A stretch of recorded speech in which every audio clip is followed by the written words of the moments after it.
മുൻ മുഖ്യമന്ത്രി കെ ചന്ദ്രശേഖർ റാവുവിന് 48 മണിക്കൂർ നേരത്തേക്ക് തെരഞ്ഞെടുപ്പ് കമ്മീഷൻ പ്രചരണ വിലക്കേർപ്പെടുത്തി. പെരുമാറ്റച്ചട്ട ലംഘനത്തിനാണ് നടപടിയെടുത്തത്. ഇന്നലെ രാത്രി 8 മണിയോടെ പ്രചരണ വിലക്ക് ആരംഭിച്ചു. കോൺഗ്രസ് നേതാവ് ജി നിരഞ്ജന്റെ പരാതിയിലാണ് നടപടിയെടുത്തിരിക്കുന്നത്. ചന്ദ്രശേഖർ റാവു പാർട്ടിക്കെതിരെയും മുഖ്യമന്ത്രി രേവന്ത് റെഡ്ഡിക്കെതിരെയും മോശം പരാമർശങ്ങൾ നടത്തിയെന്നാണ് കോൺഗ്രസ് ആരോപിക്കുന്നത്. ഏപ്രിൽ 5-നാണ് KCR വിവാദ പരാമർശങ്ങൾ നടത്തിയത്. പരാമർശങ്ങളെ അപലപിക്കുന്നതായും തെരഞ്ഞെടുപ്പ് കമ്മീഷൻ അറിയിച്ചിട്ടുണ്ട്. പൊതുയോഗങ്ങളോ പൊതുപരിപാടികളോ റാലികളോ മറ്റു പരിപാടികളോ അഭിമുഖങ്ങളോ 48 മണിക്കൂറിൽ നടത്താൻ പാടില്ലെന്നാണ് നിർദ്ദേശം. കോൺഗ്രസ് പ്രവർത്തകരെ നായ്ക്കളുമായിട്ടാണ് KCR താരതമ്യം ചെയ്തത്. ഇക്കാര്യം ദൃശ്യങ്ങൾ പരിശോധിച്ചപ്പോൾ തെരഞ്ഞെടുപ്പ് കമ്മീഷന് വ്യക്തമാവുകയും ചെയ്തു. തന്റെ ചില പരാമർശങ്ങൾ സന്ദർഭത്തിൽ നിന്ന് അടർത്തിയെടുത്താണ് പ്രചരിപ്പിക്കുന്നതെന്ന് KCR ആരോപിച്ചു. താൻ പറഞ്ഞതിന്റെ ഇംഗ്ലീഷ് പരിഭാഷ തെറ്റാണ്, അത് വളച്ചൊടിക്കപ്പെട്ടതാണെന്നും അദ്ദേഹം എടുത്തു പറഞ്ഞു. എന്നാൽ KCRന്റെ വാദങ്ങളെ തെരഞ്ഞെടുപ്പ് കമ്മീഷൻ തള്ളുകയായിരുന്നു.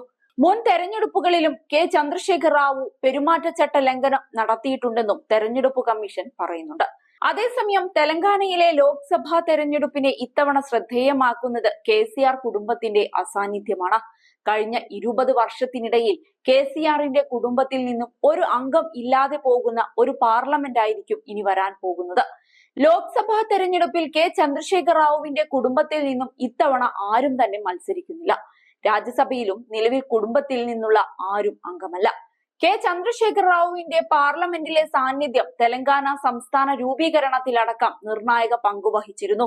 2004-ൽ TRS രൂപീകൃതമായതിനു ശേഷമുള്ള ആദ്യ തെരഞ്ഞെടുപ്പിൽ റാവു തന്നെ കരീംനഗർ മണ്ഡലത്തിൽ നിന്നും ആലെ നരേന്ദ്ര മേഡക്കിൽ നിന്നും തെരഞ്ഞെടുക്കപ്പെട്ടു.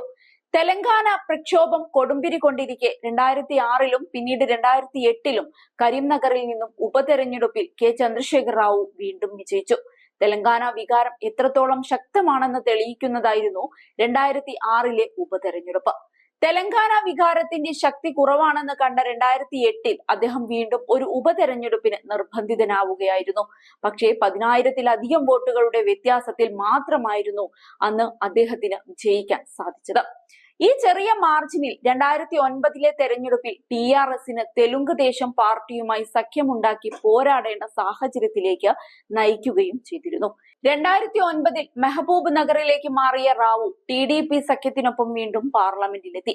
പിന്നീടാണ് രാജശേഖര റെഡ്ഡിയുടെ പെട്ടെന്നുള്ള മരണവും തുടർന്നുള്ള രാഷ്ട്രീയ സംഭവ വികാസങ്ങളും പുതിയ തെലങ്കാന സംസ്ഥാനം രൂപീകരിക്കുന്നതിലേക്ക് നയിച്ചത്. 2014-ൽ മേധക് പാർലമെന്റ് സീറ്റിൽ നിന്നും ഗജ്വൽ നിയമസഭാ മണ്ഡലത്തിൽ നിന്നും റാവു മത്സരിച്ചു. പാർട്ടിക്ക് അധികാരം ലഭിച്ചതോടെ റാവു MP സ്ഥാനം രാജിവെച്ച് മുഖ്യമന്ത്രിയായി. 2014-ലെ തെരഞ്ഞെടുപ്പിൽ റാവുവിന്റെ മകൾ കെ കവിതയും നിസാമാബാദ് മണ്ഡലത്തിൽ നിന്നും വിജയിച്ച് പാർലമെന്റിൽ എത്തിയിരുന്നു.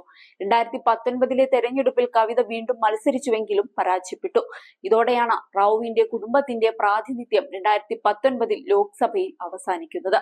എന്നാൽ അദ്ദേഹത്തിന്റെ അനന്തരവൻ സന്തോഷ് റാവു ജോഗിനപ്പള്ളി 2018-ൽ രാജ്യസഭയിലേക്ക് തെരഞ്ഞെടുക്കപ്പെട്ടിരുന്നു.